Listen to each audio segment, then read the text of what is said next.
കേരളത്തിൻ്റെ ആരോഗ്യമേഖല വളരെ മോശമാണെന്നും യു പിയുടെ ആരോഗ്യമേഖലയെ പിന്തുടരാൻ കഴിഞ്ഞ തിരഞ്ഞെടുപ്പ് സമയത്ത് യു പി മുഖ്യമന്ത്രി യോഗി ആദിത്യനാഥ് കേരളത്തിൽ വന്ന് പറയുകയുണ്ടായി. അത് നിങ്ങൾക്കെല്ലാം ഓർമ്മയുണ്ടാകുമെന്ന് ഞാൻ പ്രതീക്ഷിക്കുന്നു. അങ്ങനെ യു പിയിൽ പല പല പരീക്ഷണങ്ങൾ അവർ ആരോഗ്യമേഖലയിൽ നടത്തുകയാണ്.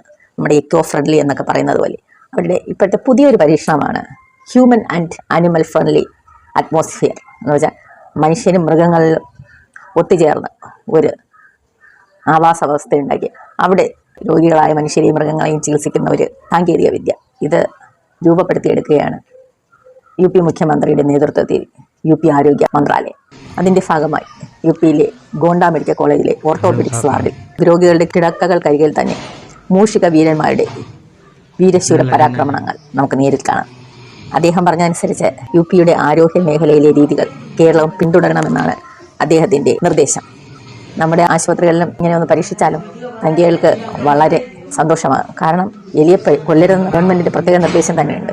മൂഷികൻ വാഹനമല്ലേ, പിന്നെ എന്ത് ചെയ്യാം. അപ്പോൾ നമ്മുടെ ഇനി ആശുപത്രികൾ കാലക്രമേണ മൂഷിക വാസ കേന്ദ്രങ്ങളായി മാറും.